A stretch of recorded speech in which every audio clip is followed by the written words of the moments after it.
We envy your freedom, defiant bird of prey. Long have we sought the heights of your supremacy. What audacious courage bids you scan the earth with lofty and unflinching eyes?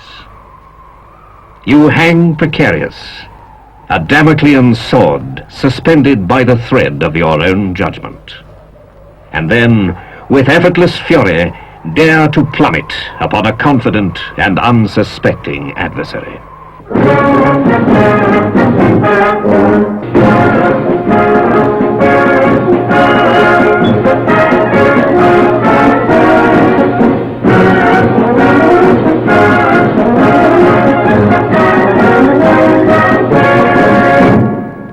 The SAS was formed during the Second World War by Colonel Sterling. Its purpose was to operate in small groups behind enemy lines.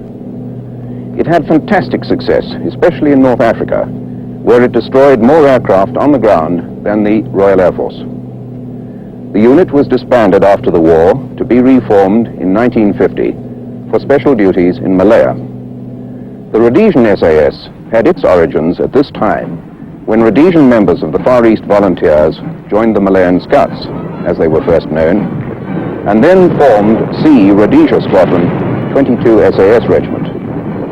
The idea of an SAS unit in Rhodesia itself was shelved after the Malayan campaign until 1961, when, under the patronage of Sir Roy Walensky, C Squadron SAS was reformed in Rhodesia as part of a Commonwealth defense scheme. The unit operated from Ndola in northern Rhodesia until 1963, when it moved to Salisbury. The squadron has gone from strength to strength since its inception, and today is an integral and vital part of Rhodesia's defense.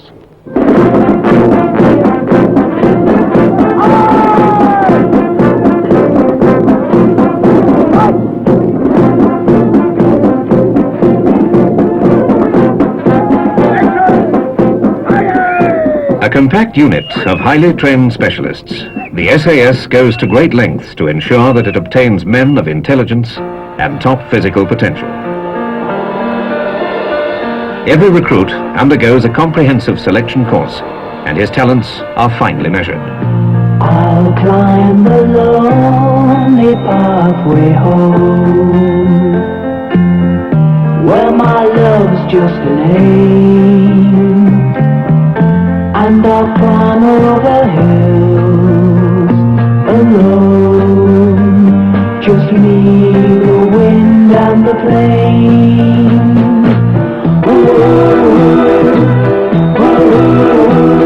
Endurance and stamina is but one of the tests.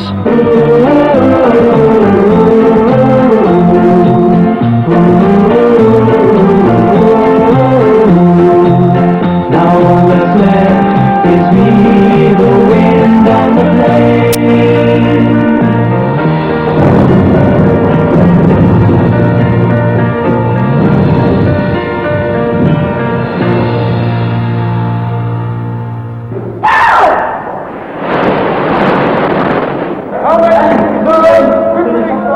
One important function of the SAS is naturally parachuting, and this is part of the initial training course the newly selected recruits undergo.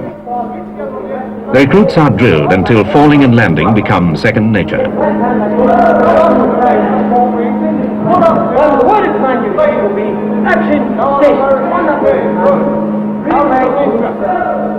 They learn how to control their parachutes in the air and gain maximum accuracy in their landings. Every piece of equipment is checked and checked again until it can be handled blindfold. In fact, safety is the most important aspect of parachute instruction. Called ground training, it theoretically gives the new man confidence to take that first great leap from an aircraft. In practice, however, just as you're becoming bored with the complete routine of the thing, the instructors announce the date of the first jump. It's about this time when every recruit begins to wonder if parachuting is such a good idea after all.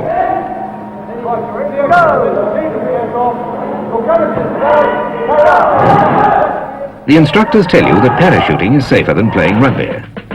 But this doesn't help much as you check your equipment for the first jump.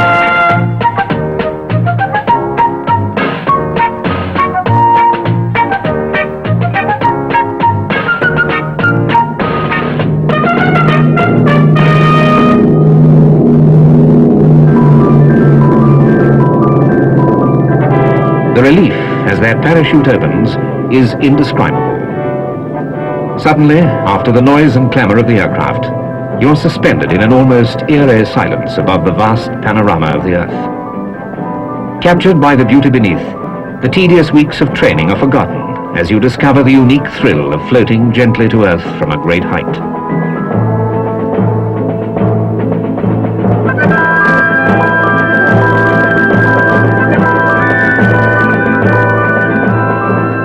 And then, as the ground approaches, those weeks of training come flashing back.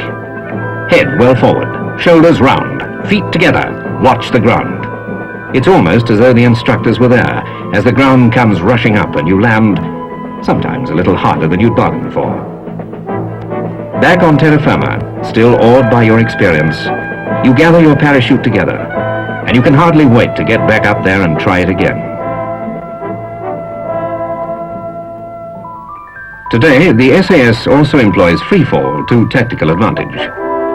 Paratroopers jump from tremendous heights out of radar range, falling free and silently for thousands of feet before opening their chutes relatively near the ground. This method, apart from allowing men to be placed in an area with little chance of them being detected from the ground, even in daylight, also allows them to land with complete accuracy by virtue of the type of parachute that is used.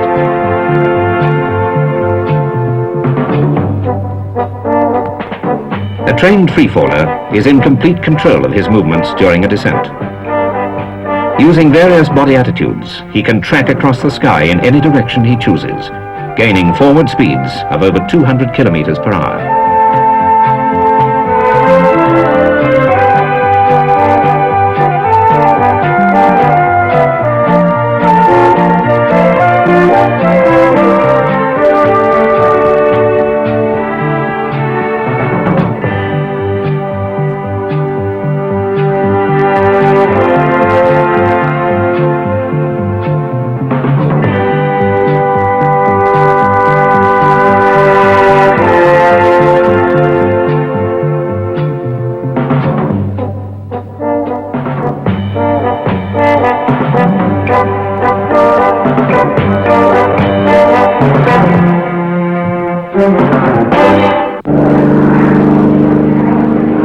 The SAS is linked closely with the Air Force, not only for transport to the operational area, but also for support purposes during operations.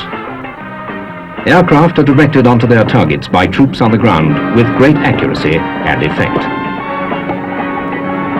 The SAS is a unit designed to carry out clandestine operations behind enemy lines. Using guerrilla-type strategy, they would infiltrate in small groups the operations of any aggressor against Rhodesia, destroying communications, disrupting supply lines, capturing key personnel, and hampering the enemy's attack in any way possible. The SAS troopers' work then really begins on the ground, and every soldier, after qualifying for his wings, is given advanced specialist training in many fields. He learns the ways of the bush and how to track the enemy quickly and silently through hostile environments, without leaving a trace of his own passing.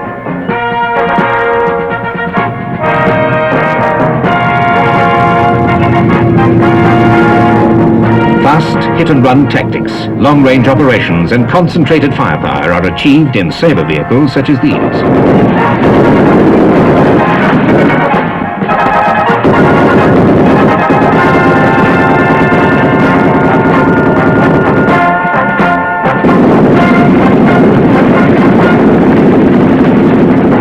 The effect is deadly. Rise, O voices of Rhodesia, what may we by bounty share? Give us strength to face all danger, and where challenge is to dare. Guide us, Lord, to wide decision.